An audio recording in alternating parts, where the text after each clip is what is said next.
Oke, baiklah. Kembali lagi bersama saya, Andrew Bertus Mesin.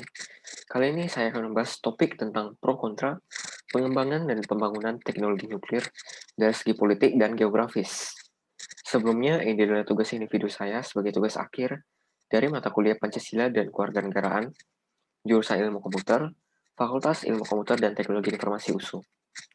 Jadi, sebelum kita memasuki pro dan kontra dari pengembangan pembangunan teknologi nuklir ini, ada baiknya kita membahas sedikit tentang sejarah singkat dari teknologi nuklir.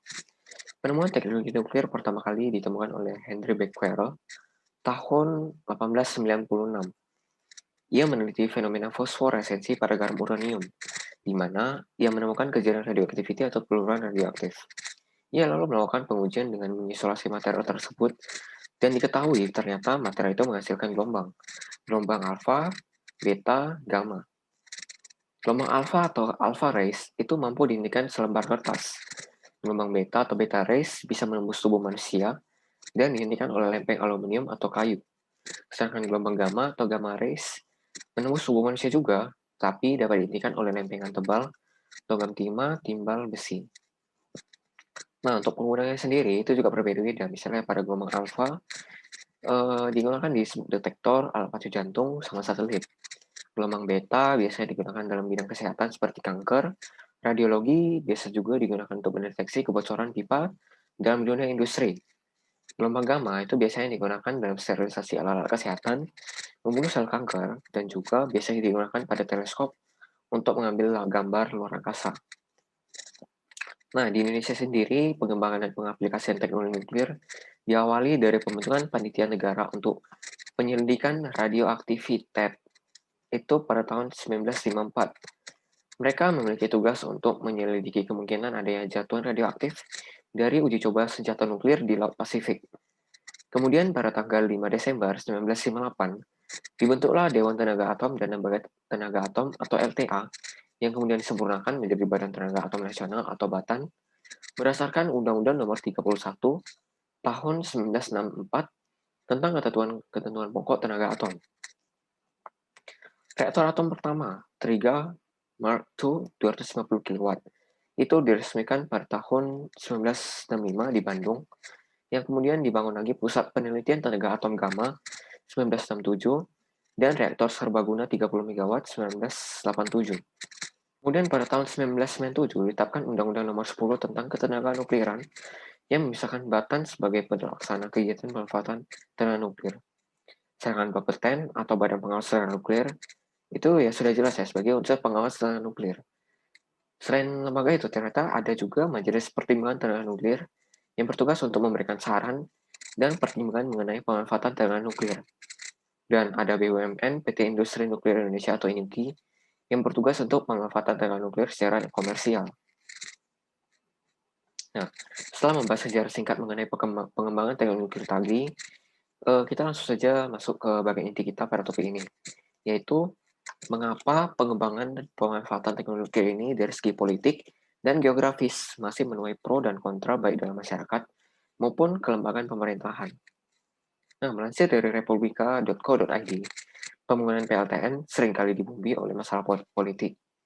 Deputi Bidang Teknologi Energi Nuklir Batan, Taswanda Taryo mengatakan, pembangunan pembangkit listrik tenaga nuklir atau PLTN yang pertama kali di suatu negara biasanya itu memang penuh dengan nuansa politik. Hampir di semua negara, pembangunan PLTN yang pertama penuh dengan masalah politik, baik itu Korea maupun India. Nah, di Korea Selatan misalnya, itu presiden aja yang langsung turun tangan. Pembangunan PLTN harus dilakukan dengan penuh komitmen karena menyangkut masalah keselamatan dan jaminan keamanan. Karena itu, perlu peran penting pemerintah yang menjamin pengembangan teknologi nuklir ini. Selain itu, butuh juga persiapan yang matang, SDM, penguasaan teknologi, lokasi, peta jalan, bagaimana dampak sosial budaya dan ekonomi, hingga edukasi kepada masyarakat. Pembangunan PLTN sendiri itu diperkirakan memerlukan dana sebesar 2 triliun rupiah ditambah 230 miliar untuk dana jaga-jaga. Teknologi nuklir inilah yang akan menjadi pengganti dari penggunaan energi fosil. Pengembangan teknologi nuklir mencakup bagian yaitu pembangunan reaktor dari riset dan laboratorium reaktor sebagai tempat ahli nuklir berekspresi, berinteraksi dan berkarya, serta memberikan dukungan riset dan mendorong kerjasama internasional dalam kemajuan teknologi nuklir. Melihat masalah pengembangan teknologi nuklir secara geografis, kita ya sudah pasti berpikir bagaimana jika lokasi tempat PLTN tersebut terjadi gempa bumi misalnya, atau terkena banjir, atau bahkan tsunami, seperti yang terjadi pada bencana nuklir Daiichi Fukushima, di mana pendingin reaktor yang tidak memadai pasca gempa dan tsunami pada tahun 2011 silam. Bencana nuklir atau nuclear disaster dalam bahasa Inggris akibat reaktor meltdown di Fukushima ini diklasifikasikan sebagai kecelakaan besar pada level 7 berdasarkan International Nuclear and Radiological Event Scale atau INES.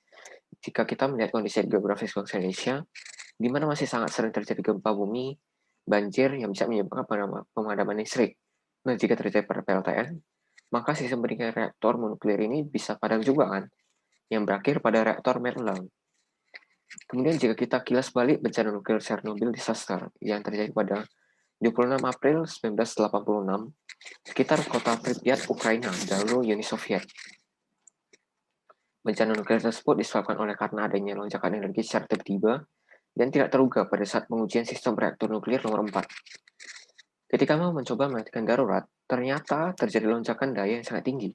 Nah, itu mengakibatkan tangki reaktor pecah dan terjadi kebakaran yang menghasilkan debu awan radioaktif ke seluruh kawasan Uni Soviet bagian barat, bahkan hingga menyebar ke seluruh Eropa dalam waktu seminggu.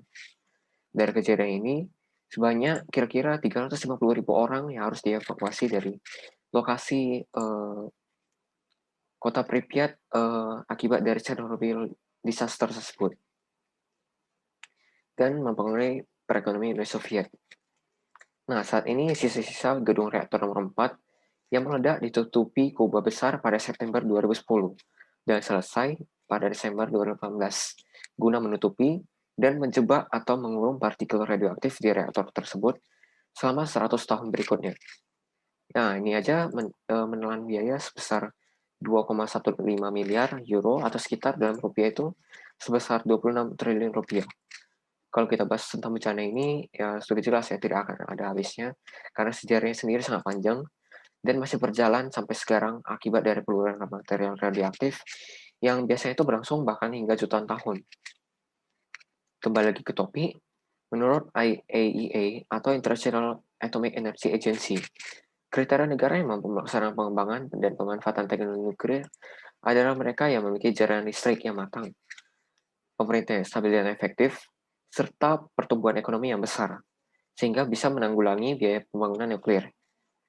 Pada tahun 2009, dari 52 negara peminat energi nuklir, hanya 10 yang memenuhi kriteria tersebut.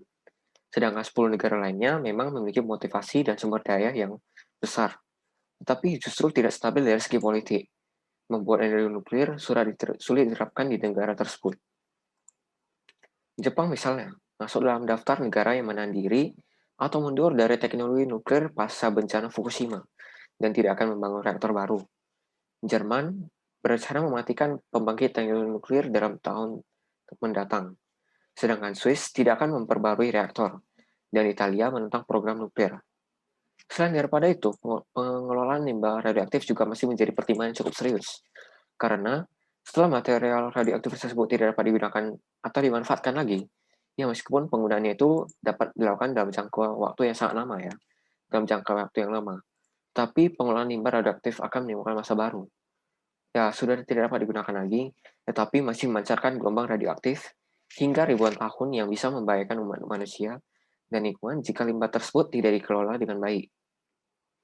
Human error juga masih berperan penting dalam penyebab kecelakaan reaktor nuklir. Ya, meskipun semakin ke sini, semakin berkembang untuk mencegah dan mengatasi ancaman dari PLTN.